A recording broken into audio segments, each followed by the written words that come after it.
What's going on, everybody? Happy Monday. Welcome to another edition here of Mean Streets live at FTN. Chris Meaney here with you. Then there were four teams. We're going to talk a lot about what happened over the weekend between the four conference. Well, we're going to get into the conference championship weeks before we get ahead of ourselves, but we will talk about the four divisional games. Off to a hot start here. It is Monday after all. Appreciate you guys dropping by. Smash the like button if you are watching live on our FTN YouTube page. You're listening on iTunes and Spotify. We always appreciate you guys over there as well. Of course, always say this off the top, but if you have any questions at all, I know that Keeper League stuff, Dynasty stuff, it doesn't even have to be football related. You want to talk a little bit of baseball, which we will do very soon on Mean Streets in the coming days. We're going to start to talk some fantasy baseball, some sleepers, some picks. We're going to take a look at the top of the board, roll through some draft stuff, and we'll get into some team previews and things like that. But you can always reach out on Twitter, on the X machine, at Chris Meaney. Leave the comment here in the YouTube section. Or if you are listening on iTunes and Spotify, you can reach out over at meanstreetsftn@gmail.com. So I want to talk about the four games over the weekend, some takeaways from it. We'll take a look at the early lines for conference championship week. We'll take a look at the Super Bowl odds. We'll recap the one and done lineup and the strategy moving forward with 2 more weeks here left. And I have some NHL picks and some NHL props for you guys as well. There's 6 games on the ice. So wait for that. We'll be giving a couple picks towards the end of the show. I see Daily Handle, Jordan Allen. Appreciate you. Good afternoon to you as well. Again, smash that like button, rate, review, subscribe, all that good stuff. Okay, let's talk about the weekend. First, I just have to say that Jason Kelce is just an absolute legend. I mean, this guy was in the tailgate at Bills Mafia, drinking with the crew, shirt off in the game, just the brotherhood when Travis scored the touchdown. You know, he's got the bat sign right under him. He's drinking bats, of course, close to our hearts here on Mean Streets, and holding up little kids to show the sign that they made for Taylor Swift. Just an iconic photo of him last night with the shirt off and the Kansas City Chiefs toque on. But just a rough go for Bills Mafia. I really do feel bad at this point for the Buffalo Bills. Man, wide right? And you guys have heard that before. Another heartbreaking loss for Buffalo with the Bass missed kick. It's a couple things, a couple takeaways from that game. Yeah, unders certainly did rule. We did have a couple, Josh Allen we had on the show for the over rushing yards. He finds a way again to get the touchdown, the rushing touchdown he had. This guy just scores rushing touchdowns every single week, and his rushing yard prop hit pretty easily. We had Cook for the receiving yard.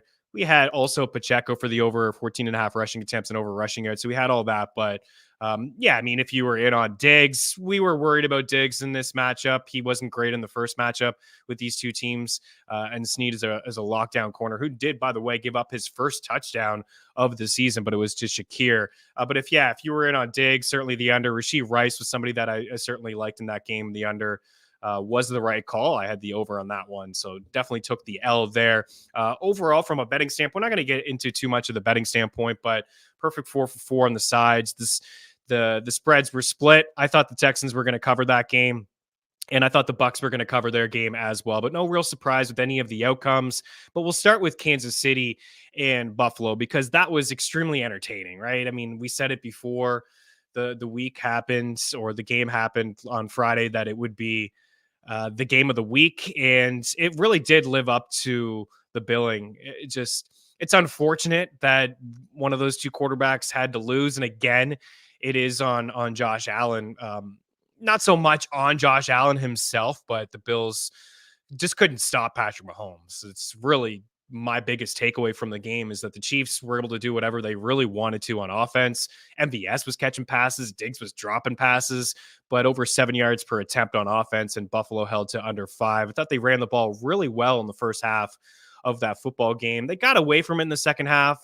Shout out to Spags. This is a guy that defensive coordinator for the Chiefs is known for making adjustments at halftime, and he certainly did make some adjustments. But overall, I just didn't think that Buffalo had any answers for Kansas City, just losing guys all year long defensively.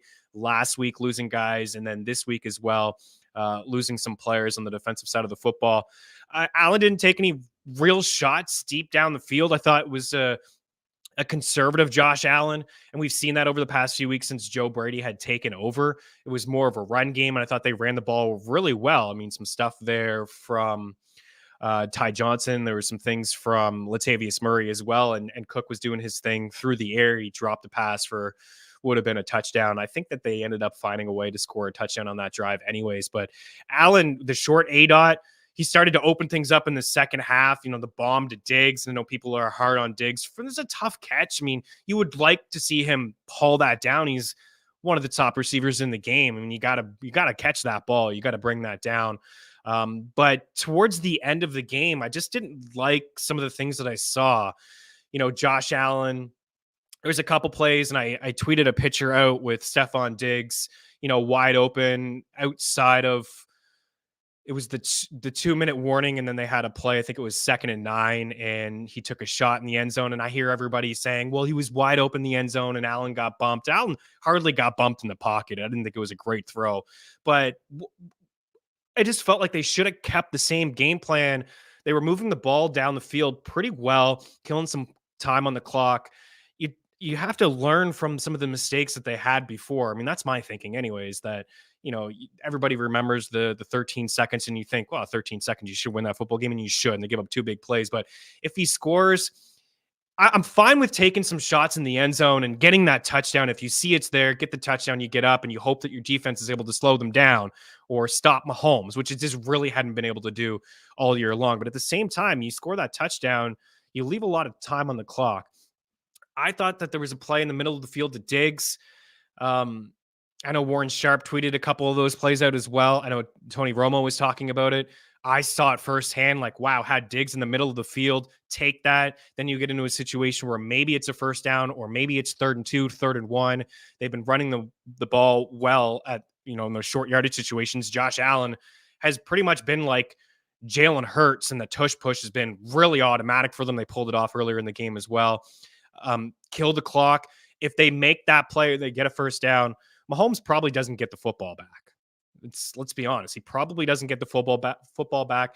They get into a situation where maybe they can score a game-winning touchdown, or maybe they can put Bass into a more manageable situation to kick a field goal with hardly any time left. But I know some people are going to say Josh Allen hero ball, and I've said that before a few times. The 3rd down was just a throwaway. Again, he had guys in the middle of the field to make it a manageable situation. So that's why I wasn't on the Bills. And it's not shots at Josh Allen. I think he's a fantastic quarterback, but one guy wins in big situations in Patrick Mahomes, and another guy can't win that big game. And unfortunately, that's a tough loss for Buffalo. I don't know what the heck the fake punt was. I get it. There was 10 guys in the field, but no real need of it.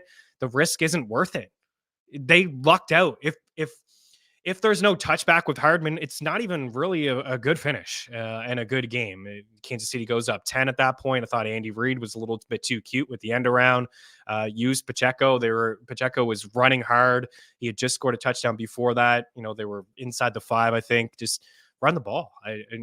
Bad things happen when Mecole Hardman gets the football. I don't know about you guys, and I just feel like that's kind of been the case and what I've seen from him over the past few years. But Buffalo escaped with the touchback, and they had a chance there to win. But Kansas City, and I heard Aaron Schatz say this on his show, his podcast here on FTN, was that Kansas City had 8 plays of 20 yards or more, and Buffalo had 0 plays of 20 yards or more. In the first half, I saw him throw the football down the field to 4 times to wide receivers. It was a lot of just some bubbles, some quick screens, running the football really well. Josh Allen was doing that, and the Bills were doing that as well. I thought that, man, it was looking like Buffalo was going to win that game, just running the ball down their throats.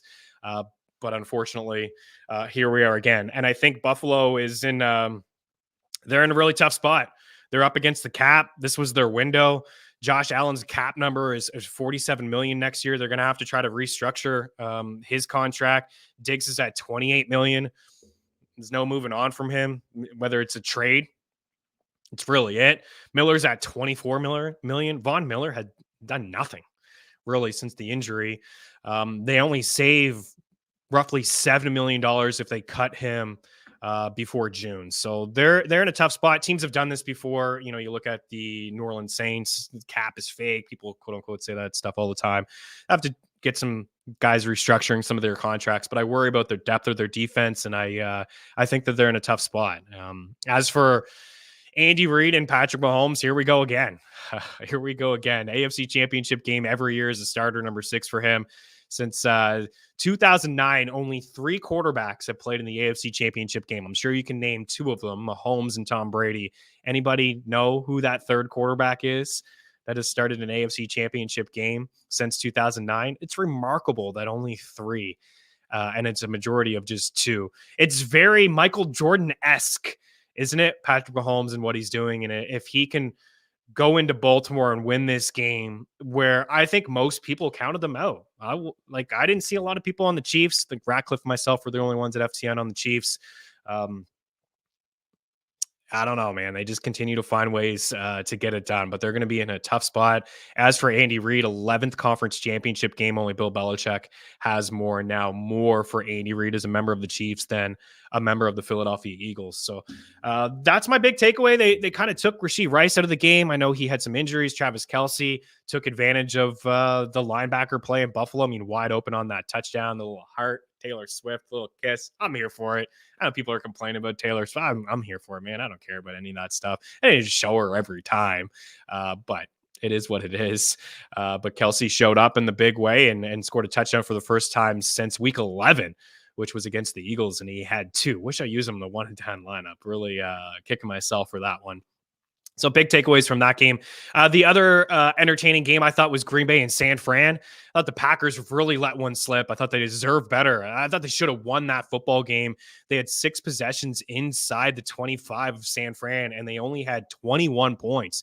21 points. Credit to the Niners' red zone defense for sure. It was really, really strong. I thought Brock Purdy looked awful. I thought he looked brutal. He should have had a couple picks. Green Bay, that was, should have had a couple picks. And the excuses are out on Brock.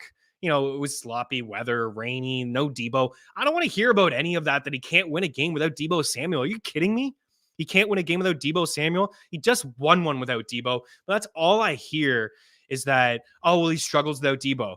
Dude's got Ayuk, Kittle, CMC, and the play calling from Kyle Shanahan. There should be no excuses at all for when Debo leaves the game. Like, come on, it's one player. Still got Trent Williams on the offensive line. You can see the inexperience from Jordan Love in that game, who had some sloppy throws as well. I thought he did some really good things in the first half of that game. Aaron Jones is running the football again really, really well.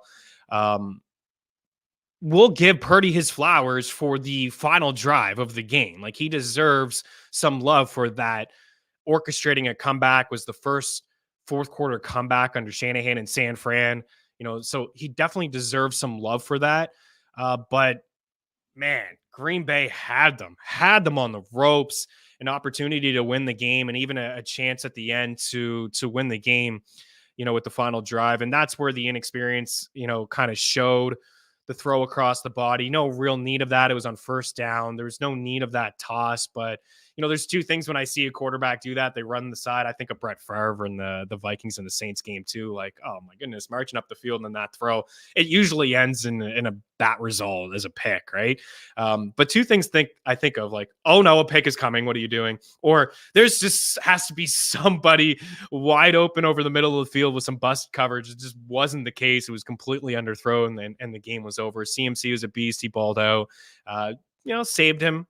It'd be nice to have him in the 1-and-done this past week, but we saved him for the big picture, and we want to have a guy like CMC come the Super Bowl. And not counting out the Lions, but I do think San Fran is headed there, as we've been talking about here over the past few weeks. I mean, several weeks now with this Niners team. But man, they escaped. My goodness, Romeo Doubs a good game. Jaden Reed was more involved, but man, it's just unlike the Bills, because the Packers have won. They've won a lot over the course of their career, I would say, history. But over the past few years, they do find a way to lose heartbreaking games as well. And this was another one. But I know, I'm not going to say it. I'm going to say it.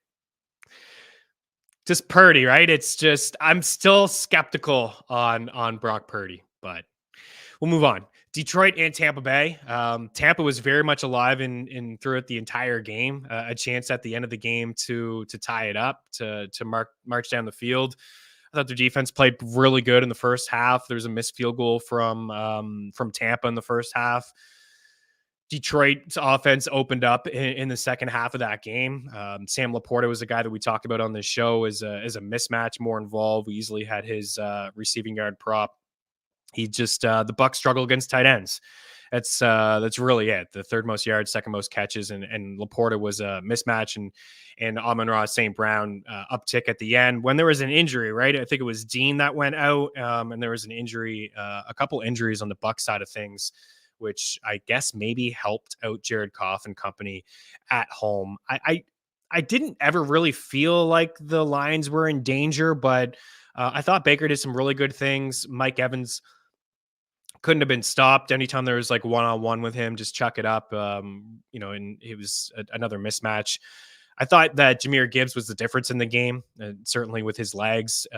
Man, the cut that he had for his rushing touchdown, he's just awesome, right? He's so explosive, and credit to Detroit, man. What a turnaround that they have done. Just a couple years ago, remembering they were 10-1 and against the Vikings and going for it on 4th and 6. Obviously, you're going for it at that point of the game. We saw Campbell really aggressive again over the weekend, but Jared Goff, the touchdown to Amon-Ra and getting their first win, and then 2 years later, here they are going to the conference championship game. It's pretty remarkable. It's a cool story. And Detroit was bumping again. And what they've done through the draft, like Gibbs and Laporta, the first rookie duo to have 10 touchdowns in a season.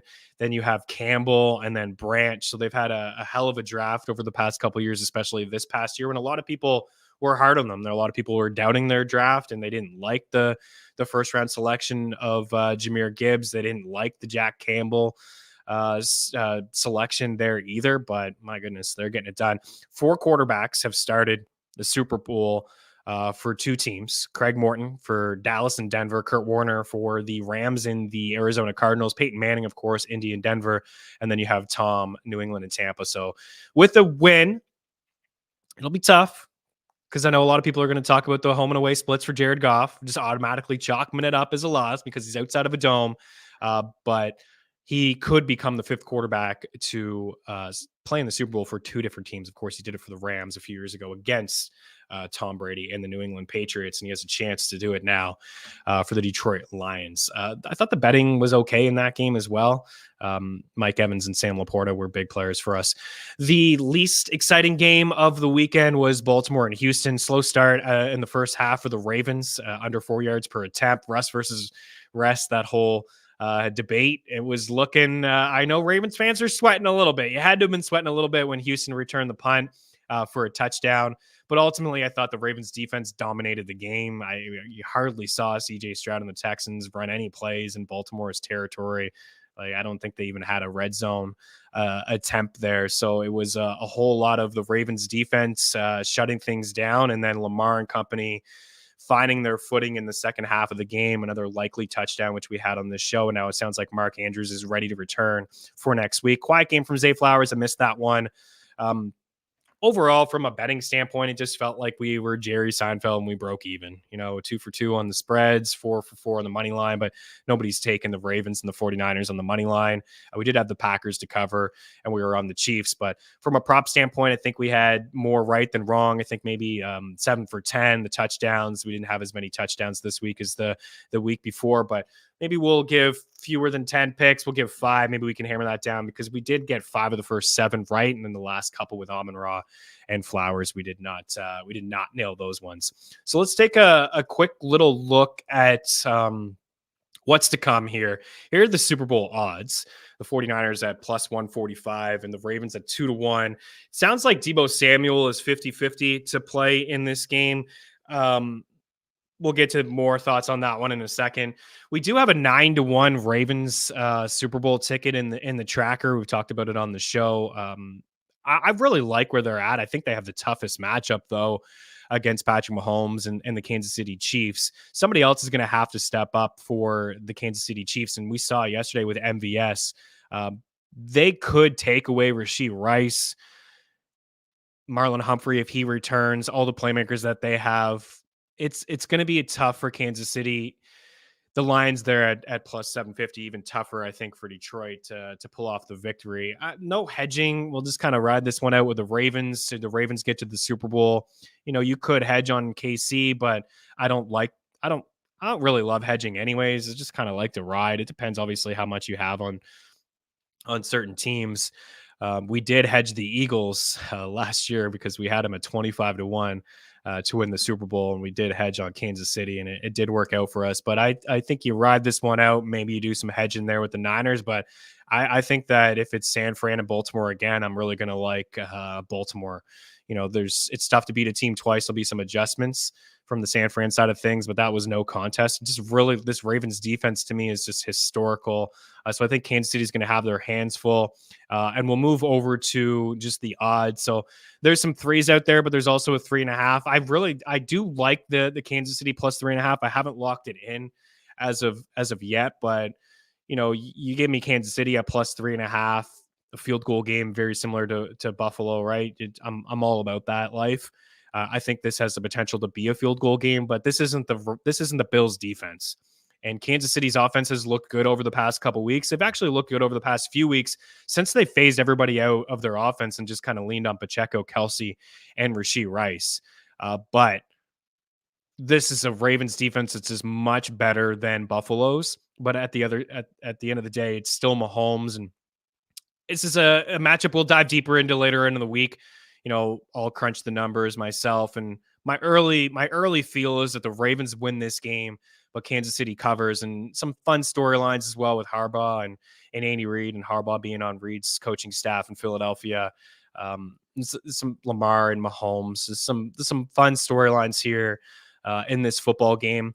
And we saw Baltimore use multiple backs, a little bit of Dalvin Cook last week. We saw some Justice Hill there, not a whole lot from Gus Edwards, and a big boost getting Mark Andrews back potentially, and maybe running some 12 and having some 2 tight end sets in there with Andrews and Likely.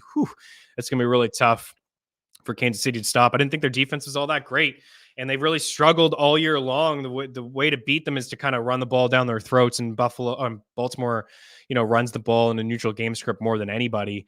And that Lamar is going to be running a lot, and they're using a bunch of different backs there.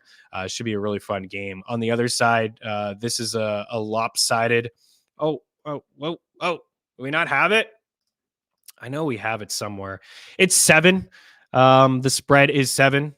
I think we're loading it up here right now. Live TV. Here we go. So 7. I did see an 8 earlier that went away pretty quickly. My initial thoughts with this game is I just don't know how the Lions secondary is going to be able to stop all these weapons. I know that their run defense has been pretty good, but I look at Detroit over the past few games, and this was why I've liked Mike Evans. I'm just going to bear with me here. Just going to find some numbers to kind of back up what their secondary has done over the past. We know that they're I think they're 27th in passing yards allowed, and only the Bengals allowed more yards per attempt. But part of the reason I really liked Mike Evans, and I wish I laddered him up for you guys, because the 64.5, got that one pretty easily. But 181 yards per game to wide receivers is what Detroit allowed, the third most, just behind Tampa. But you saw Puka had a big game, topped 100. Justin Jefferson, 192 in week 18. That was with Mullins. CeeDee Lamb, 227 in week 17. Justin Jefferson, again, 141 in week 16, also with Mullins. Jerry Jeudy, Cortland Sutton, neither of these guys did a whole lot from a yardage standpoint, especially Jerry Jeudy. Both of them top 70 in week 15. Chris Olave had 119 in week 13. So they've just struggled. They've given up some big plays to wide receivers. Now they have to deal with Ayuk and Kittle and potentially Deebo Samuel. So I think that I'm not going to just sit here and say, oh, well, they can't get it done because Goff can't play in outdoors. Like, that stuff is just, I think it's a little lazy. He's had some wins this year outdoors. The Baltimore game comes to mind where he certainly struggled, but a lot of good teams struggled against the Ravens this season, especially in Baltimore.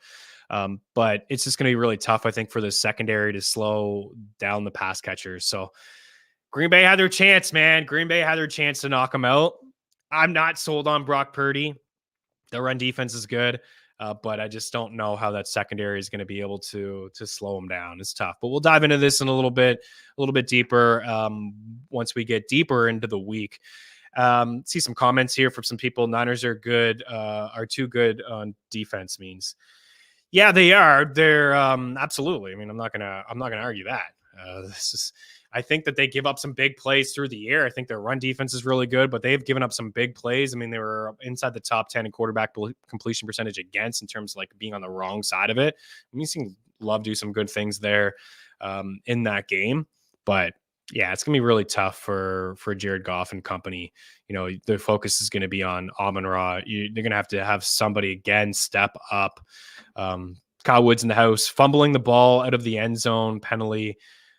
This got to change. To watch Aaron Schatz earlier, and they were talking about a penalty to the 15 or 20 play. Yeah. Schatz was saying that he would like it to change, talking about a penalty of 15 or 20 yards plus the loss of a down, or give it to the D.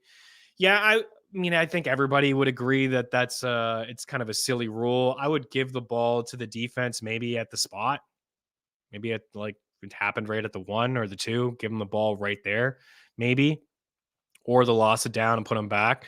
It's a tough rule. It seems to happen in big time situations. We saw Justin Jefferson. It happened to him earlier in the year. I think that was at the end of the first half, but it did seem to change the momentum of the game. If you believe in that sort of stuff, if you believe in momentum, that's a conversation for another day. As for the one and done lineup, this was a lineup that didn't make any changes. I think we're off to a good start here. The defense you don't see is Baltimore was 4 points. In second place in the Sirius XM Fantasy League. We're in second place before this week started. Still in second place this week. So happy with how things went. Josh Allen with a 30. I was kind of kicking myself with Lamar because he had a big game as well. But so did Josh Allen with a couple rushing touchdowns. Had 147 points overall and sitting there with over 300. Had 190 in the first week. So we're in second. Hopefully we can keep this thing strong. The strategy has worked out for us here, you know, with Josh Allen, James Cook, Isaiah Pacheco, Nico Collins, Mike Evans, Jaden Reed. You know, I wish I played Romeo Doubs. It was a dart throw between Reed and Doubs. Doubs had the better game. Rashee Rice, obviously in hindsight, would have liked to use him in week 1. Don't love his matchup this week against the Ravens. He did leave the game a couple times with an injury. He was banged up there. Would have liked to see a little bit more from him. Isaiah Likely got us the touchdown. Kelsey would have been the better call. Justin Tucker with the kickers. So just looking ahead at what we have left here for next week, and I will present my lineup and some more strategy pieces as we get towards the end of this week. But we have all 4 of our quarterbacks available to us: Lamar, Mahomes, Purdy, and Goff. We have the entire backfield for Baltimore. We have CMC, we have Montgomery, we have CEH. You know, we don't really want to use CEH, but we do have them available to us. We have all the Baltimore wide receivers available to us. We have all the San Fran wide receivers available to us. You know, I sit here and say, play Nico Collins or play Jaden Reed, Rashee Rice, but I think we dodged a bullet by not playing Brandon Ayuk or playing Deebo Samuel, which I know some people probably did. So we have the San Fran wide receivers available to us. MVS showed up, at least did some things. He's available to us. Jameson Williams and Josh Reynolds are available to us. Mark Andrews, Travis Kelce, George Kittle, and Sam Laporte are all available to us. I still plan on leaving San Fran for the Super Bowl. That's been my plan all along. Saving CMC, Brock Purdy. Probably will use Ayuk this week. Maybe save Deebo for the Super Bowl. We'll see what happens if he's available to play in the conference championship game this week against the Lions. I may use 2 tight ends. I'm probably going to roll with Kelsey. I may do Kelsey and Kittle. I'm most likely going to roll out Sam Laporta. So all available to us. We'll probably go with Lamar over Mahomes. Crazy, I won't even use Mahomes. If he gets to the Super Bowl, then maybe I'll consider Mahomes over Purdy. I think San Fran's going to beat Detroit. And so I'll have a heavy stack of San Fran with CMC, Purdy, Ayuk or Debo, Kittle. And then on the other side, maybe OBJ, maybe Flowers, Mark Andrews will be available to us for running backs. It won't be pretty, but I will have Montgomery and maybe Gus Edwards. I think that Baltimore will have some success running the football. I'm not going to get cute with Hill or Cook. Play Gus Edwards, hope that he has a rushing touchdown there. Maybe roll 2 tight ends. Maybe have Kelsey and Laporta, one of them in the flex, and then you're running out of options at wide receiver in the Super Bowl, but could have some sort of combination of Debo and Flowers with some secondary pieces. Maybe we just roll with the flex here in this spot. Maybe we just have a second tight end as a flex there. So feeling pretty good about where we're at. Dodge some bullets. Obviously, it could have been a little bit better there with certain plays, but Josh beat Baker in one and done, just barely, but I'll take it. Yeah, he did. I thought Baker was a good option. I thought he did some good things. I mean, the pick at the end is what everyone's going to remember. Rolling Purdy this week in either Lamar or Mahomes for the Super Bowl. Okay. Yeah, I mean, that does probably make a little bit more sense because Purdy's in a much better situation. Like his matchup is much better. We just talked about the big plays that the Lions have given up. So rolling with Purdy this week with one of the pass catchers and then saving Lamar or Mahomes for the Super Bowl, I dig that. And then still plan on saving CMC for me anyways. Plan on saving him for the Super Bowl. So there's a couple options there. We're going to wrap up with a couple NHL picks here for you guys. As I mentioned, there's 6 games on the ice here tonight in the NHL. I've loaded up the tracker with a couple plays. Hopefully we can find some momentum here in the NHL. It's been pretty inconsistent in terms of props over the past few weeks. Not going to lie. Let's start here with, oh my goodness, George would love this one. Pierre-Luc Dubois at minus 110 for a point. I wrote up Pierre-Luc Dubois in the FTN Fantasy article this week. It's been a rough go for Pierre-Luc Dubois. He was a fade for us in season-long leagues in fantasy hockey because of the move from Winnipeg to LA. He just, this is a guy that has 2 power play points this season, 40 in the back-to-back campaigns, like not 40 in each season, but in 2 years with Winnipeg, he racked up 40. He racked up like 26 power play goals. He's playing fewer minutes. That's kind of what we thought would happen going to LA. They're already loaded down the middle of the ice with Philip Deneau and Anže Kopitar. But the Kings have shuffled their lines around quite a bit over the past couple of weeks. Pierre-Luc Dubois is getting an opportunity to play tonight on the top line with Anže Kopitar and Adrian Kempe. The matchup is great against the Sharks. He could be hanging around your waiver wire. I didn't draft him. Definitely probably dropped by a lot of people. His ownership's like sub 50% in Yahoo leagues. If he's hanging around, I'd give him a shot. You give him a shot tonight against the Sharks. The Kings have 4 games this week. I think he's a pretty good pickup. He's got dual eligibility in Yahoo. Minus 110 for a point, plus 185 for an assist, and plus 240 for a goal. So we're leading here with PLD, sucker for punishment, Pierre-Luc Dubois to pick up a point. How about Charlie Coyle to pick up a point? We've been riding Charlie Coyle for the past few weeks, minus 120 to pick up a point coming off a 2-point game. In fact, he's got points in 4 straight games and 6 over that span, and he's picked up at least a point in 11 of his last 13 games. Tough spot. It's against Connor Hellebuck and the Jets. That's why we're getting minus 120. He was minus 160 the other night against the Canadians, and the Bruins put up a 9 spot. But Coyle is also in the draft kit as a more positive write-up than PLD. But I thought that he would get a legitimate chance either on line 1 or line 2. It's taken some time for him to get to line 1. They rolled Pavel Zacha line 1 for a while. He was doing some okay things, but they've loaded up Marchand and Pasternak on line 1, and Coyle's in between them. Coyle looks good. He looks great, man. He's winning a lot of faceoffs. He's not a big volume shooter. Throws his body around here and there, but he's playing heavy minutes, and there's some chemistry there. And of course, there's chemistry there with Pasternak and Marchand, but Charlie Coyle for a point at minus 120. Another point prop here for you. There's a theme. I like point props. I just think these shot props are juice, and I just can't trust these statisticians at the moment. Maybe you get more unders in my life. I don't know. Not really how I roll. But Nyquist, I'm surprised, minus 130. I'm surprised his ownership is like under 50% too. I don't know what's taking so long. I mean, the track record it's a large sample size of this guy balling out now for like 2 months. 2 months.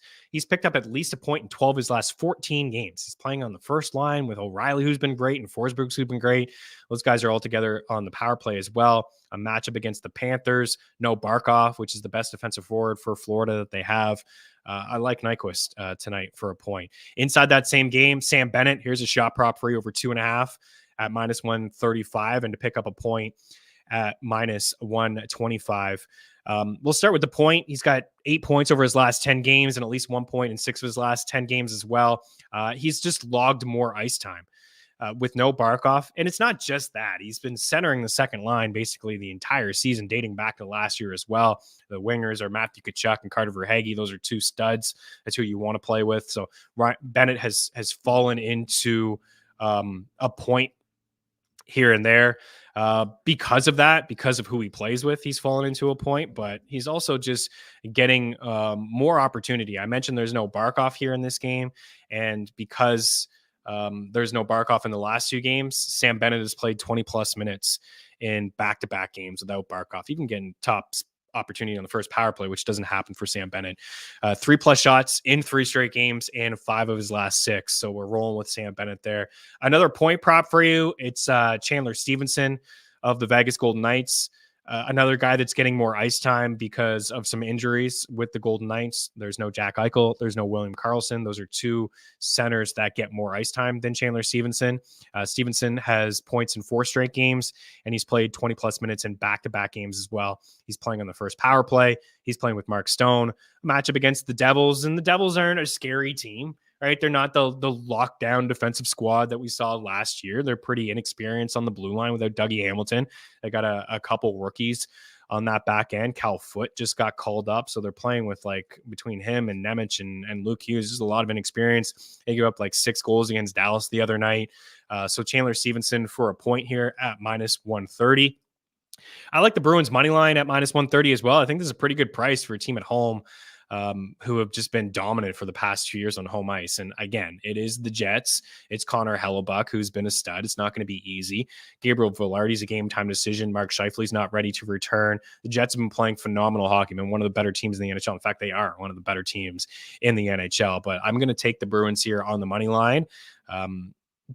That top line since it's been playing so good for Boston, and then the second line is starting to play really well as well. And Jake DeBrusk, JVR, and Pavel Zach, and they're getting contributions up and down their lineup in their bottom 6 as well, whether it's Fredericks or Heinen the other night for a hat trick. And then I got one more plus money play here for you. It's Connor Garland at over 2.5 shots at +120. The Canucks are in such a good spot. I think they're -500 favorites tonight against the Blackhawks. I like that top line, and of course, not breaking any news with Pettersson and Brock Besser and JT Miller. I think Brock Besser is going to break out tonight. It's been Miller and Pettersson been really good. Brock started off so strong. The shooting percentage was extremely high. We knew he was going to regress just a little bit. I'd like him to score a goal tonight, maybe a 2-point same game parlay over at 365 for those 2 to hit the score sheet a couple times. But Connor Garland's gotten my attention. It's the past couple games have been pretty good. You remember that he requested a trade. He was kind of in the doghouse, but he's been promoted to the second line. He's cleared 2.5 shots in back-to-back games and 5 of his past 8. We're getting +120 here. The Blackhawks are among the leaders in shot attempts and shots allowed at 5 and 5 per 60. And I just think he's playing his best hockey at the moment. I think he's really intriguing for a point as well. He's -105 for a point. He's +210 for an assist. Seems to be some chemistry there with Buger and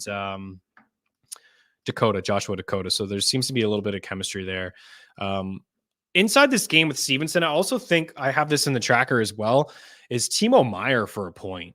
He's -110. A recent promotion as well to the top line, points in 2 of his last 3 games since returning to the lineup, and points in 5 of his last 8 overall. So he's playing with Nico Hischier, playing with Jesper Bratt.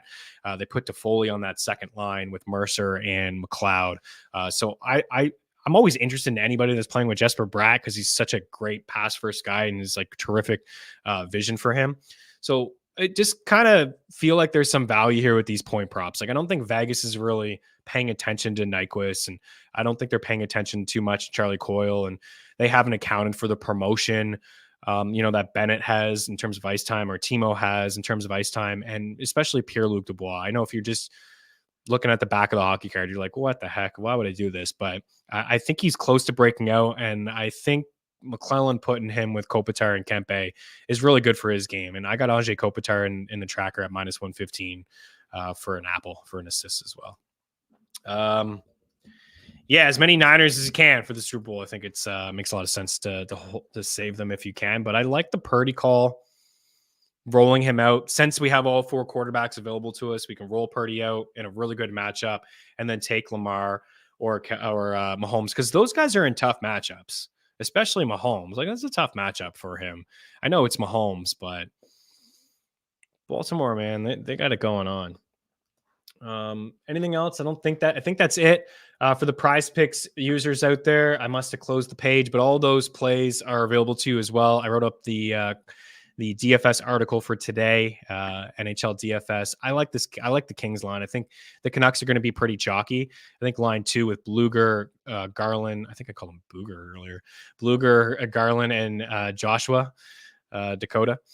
I think that trio is kind of interesting, but I like that Kings top line, and I like the Panthers second line as well with Kachuk, Verhaeghe, and Bennett, and then the Bruins top line. But I always give goal scorers and Prize Picks plays at the bottom of that article. The Prize Picks plays are what I just really gave you: Charlie Coyle point, Pierre-Luc Dubois point, Chandler Stevenson point, Gustav Nyquist point, and Ajay Kopitar assist. My goal scorers would be Adrian Kempe, Brock Besser, Jake Gensel, Matthew Tkachuk, David Pastrnak, Nyquist, Jonathan Marchessault's got goals in 3 straight, Timo Meier, Connor Garland, Pierre-Luc Dubois. It's like a long shot. And then we have Trevor Moore there as well. All right. Kyle, we're going to get out of here. Have both Detroit running backs to go this week, but figure we can figure this out this week. Yeah. Mean Streets Friday. Absolutely. Mean Streets Friday. Maybe we get another episode in midway through the week as well, but we'll be here on Friday for sure to lock in some. We may even just do it on Thursday, because I noticed the props came out on Thursday. Like, I had Mike Evans over 64.5, maybe Wednesday night or Thursday morning. And by the time Friday show came, he jumped up to 73. It worked out for us. We had the 73. But if we can get the best number possible, that's what we're here for. That's part of the perks over at FTN. If you have the package, all the picks from everybody across all sports. Randall's killing at college basketball, Kutry as well. Gross kills it in all the sports. And all the picks across all sports, projections and tools over at ftnbets.com. And you use promo code FTNWIN, save yourself a little bit of cash. But we'll probably join you on Thursday to lock in the picks, lock in the one and done lineup, and some props in there as well. But I think Gibbs is the way to go. I mean, you could use both if you wanted to. It's tough to use both. Gibbs is just more explosive, right? We know that. He's catching balls out of the backfield. He's a weapon. Used him already. Unfortunately, I did week 1, but I think he's had 2 really strong weeks, and it's going to be tough for Montgomery. They'll use Montgomery, of course, but you need him to find the end zone to kind of get to double-digit fantasy points, where Gibbs can catch a couple passes out of the backfield if they're down a few points, coming from behind. Then Gibbs is the guy that's going to be on the field in 2-minute drills and playing from behind as well. All right, guys, we're going to get out of here. Appreciate you taking the time to hang out with me. Smash the like button. Any comments, any questions, you can always leave them there. And we'll be back a little bit later on in the week to dive into these divisional round matchups. Good luck on the ice. We'll talk to you soon. Cheers.